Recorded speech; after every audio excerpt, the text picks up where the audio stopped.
ढोलकपुर नाम का एक गांव था।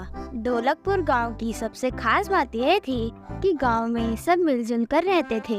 दूसरे गांव और कस्बे के लोग ढोलकपुर की एकता की मिसाल दिया करते थे, लेकिन कुछ समय से ढोलकपुर के लोग बंजर जमीन और पानी के लिए तरस रहे थे।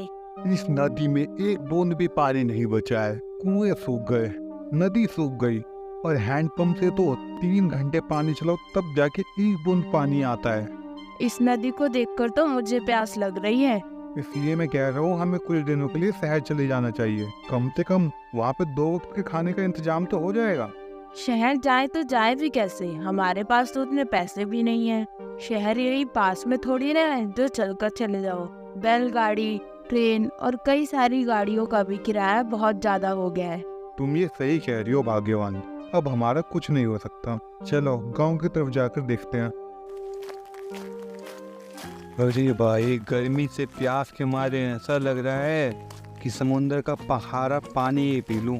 अरे मुरारी, कैसी बात कर रहा है तू? समुद्र का खारा पानी कौन पी सकता है भला? अरे भाई, और क्या करूं, अब तो गर्मी बर्दाश्त ही नहीं हो रही। हमें इस चीज के बारे में सोचना होगा, वरना हमारे गांव के लोगों के प्राण संकट में आ जाएंगे। हमें चलकर गांव के चबूतरे के पास बैठे हुए पन्ना बाबा से पूछना चाहिए और इसका समाधान खोजना चाहिए। तुमने ठीक कहा, हमें वहाँ पे जाना ही चाहिए। हीरा और उसकी पत्नी मुरारी के साथ मिलकर बूढ़े पन्ना बाबा के पास जाते हैं। बाबा जी की जय हो। पन्ना बाबा उनसे कहते हैं, कहो, तुम सबका यहाँ पे कैसे आना हुआ? वैसे तो तुम लोग मेरे आसपास कभी नजर भी नहीं आते, आज कैसे आना हो गया? वो क्या है ना कि हम आपसे ये जानने आए हैं कि हमारे गांव के पानी की समस्या कब खत्म होगी। तुम अब आ रहे हो जब सब खो चुका है। हम कुछ समझे नहीं महाराज, आप कहना क्या चाहते हैं? एक बार खुल के बताइए ना। सारे गांव वालों को इकट्ठा करो और चलो मेरे साथ। अरे भैया, लगता है ये बाबा प्यास के चलते पगला गया है। इसका ऊपरी दिमाग में कुछ पानी वानी डालो, बैकी बातें कर रहा है। पन्ना बाबा सारे गांव के लोगों को लेकर गांव के सबसे पुराने सूर्य के मंदिर में जाता है और वहां जाकर कहते हैं, ये देखो, तुम गांव वालों में से कोई भी नहीं जानता कि सूर्य देव की मूर्ति कहाँ गई। बाबा के इतने कहते ही सभी लोग मूर्ति की तरफ देखते हैं और उन्हें वहाँ पर कोई भी सूर्य देव की मूर्ति नजर नहीं आती जो पहले हुआ करती थी। ये कैसे हो सकता है? मैं तो पिछले महीने ही यहाँ पे आया था, तब तो मूर्ति यही थी। क्यों भाग्यवान, सही कहा ना मैंने? जी, आपने सही कहा। पता नहीं ये कैसे हो गया।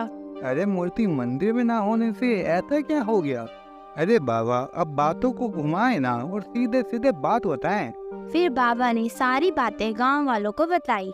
तुम सबको याद होगा, महीने भर पहले शहर का एक व्यक्ति यहाँ पे घूमने आया था। जी बाबा, मुझे अच्छे से याद है और वो मंदिर में ही रुका हुआ था। अरे वाह, ये मंदिर तो बहुत ही पुराना लग रहा है। अगर मैं इस मंदिर की मूर्ति को बेच दूं, तो मैं रातों रात धनवान हो सकता हूँ, लेकिन इसके लिए मुझे बड़ा सा षड्यंत्र रचना होगा। शहरी व्यापारी शहर के कुछ चोरों को कुछ पैसे देता है और उन्हें मंदिर की मूर्ति चुराने के लिए कहता है। दोपहर के समय जब सभी गांव वाले अपने घर में सो रहे होते हैं, तभी चोर आकर मूर्ति को चुरा लेते हैं। तुम गांव वालों को शर्म आनी चाहिए कि तुम्हारी नजरों के सामने दिन दहाड़े चोरी हो गई और तुम समझ ही नहीं पाए। धिक्कार है ऐसे वक्तों पर। अरे बाबा, मैं अब भी नहीं समझ पाया कि बात क्या है। अरे उस मूर्ति से गर्मी का क्या लेना देना? अरे भैया, सूर्य देव की मूर्ति जब तक गांव में थी तब गांव खुशहाल और अपना मंगलमय जीवन जी रहा था। मूर्ति चोरी होने की वजह से ही इतनी सारी दिक्कतें हमारे गांव में हो रही है। ठीक कहा हीरामणि ने, जब तक वो मूर्ति अपने सही स्थान पर नहीं होगी तब तक ये दिक्कतें ऐसे ही बढ़ती रहेगी। हीरा और मुरारी, तुम दोनों शहर में जाके उस मूर्ति को ढूंढो और उसे इसी जगह पे फिर से स्थापित करो। आपका हुक्म सर आंखों पर। हम अभी शहर के लिए रवाना हो रहे हैं। भाग्यवान, तुम कुछ खाना बांध कर हमें दे दो, हम आज ही शहर के लिए निकलेंगे। बाबा की बात सुनकर हीरा और मुरारी शहर जाने के लिए तैयार हो गए। मुरारी और हीरा सामान लेकर शहर के लिए निकल गए। पूरे 2 दिन बाद वो शहर पहुँचे। तब हीरा ने कहा, अरे मुरारी, इतने बड़े शहर में हम उस व्यापारी को कहाँ ढूंढेंगे? सिर्फ तुमने ही उसे देखा है, मुझे तो पता भी नहीं है वो दिखता कैसा है। शैतान हमेशा अंधेरे में नजर आता है। वो देखो, वहाँ पे कितनी सारी गैर कानूनी दुकानें हैं। ये पूरा की पूरा चोर मार्केट है, चोर मार्केट। मुरारी और हीरा उस अवैध जगह पर जाते हैं। तब उन्हें एक आदमी गेट पर ही रोक लेता है। अरे अंदर कहाँ चल दिए? अंदर जाना मना है। अरे भैया, हम व्यापारी साहब के लिए एक बेशकीमती तोहफा लेके आए हैं। अरे पहले बताना था ना कि तुम मालिक के दोस्त हो। चलो जाओ जाओ, सीधे सीधे उन्हीं के पास जाना और किसी कमरे में मत घुस जाना। हीरा और मुरारी दोनों उस घर के अंदर गए और वहां जाकर देखा कि घर के अंदर एक छोटा सा तालाब है, जिसके अंदर कई सारी बेशकीमती मूर्तियां रखी हुई हैं और वो शहरी व्यापारी फोन पर किसी से बात कर रहा है। दोनों छुपकर उसकी बातें सुनने लगे। साहब, आप आ रहे हो ना? मैंने मूर्तियों को छुपा के रख दिया है और किसी को कोई भी शक नहीं होगा। आप शाम तक आ जाइए और पैसों का बक्सा लेके आइएगा। उस शहरी की बात सुनकर हीरा और मुरारी डर गए और उस घर से बाहर चले गए। हमारे पास ज्यादा समय नहीं है, हमें कुछ भी करके पुलिस को बुलाना होगा। तुमने बिल्कुल ठीक कहा भाई, हमें इसे जल्द से जल्दी काल कोठरी में डालना होगा।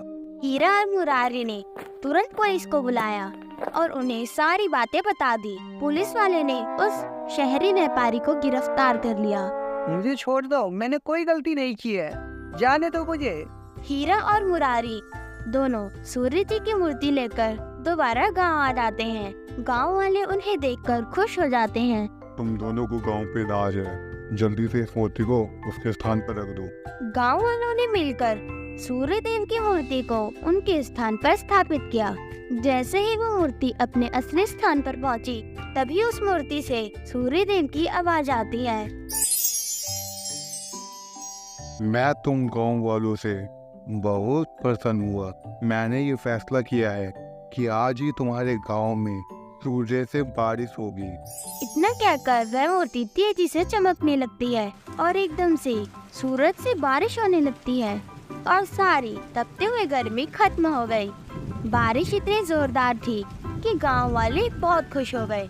उसके बाद से गांव में कभी भी पानी की कमी नहीं हुई। बच्चों, अगर आपको ये वीडियो पसंद आई है तो प्लीज हमारे चैनल को सब्सक्राइब करें, वीडियोस को लाइक करें और शेयर करना ना भूलें।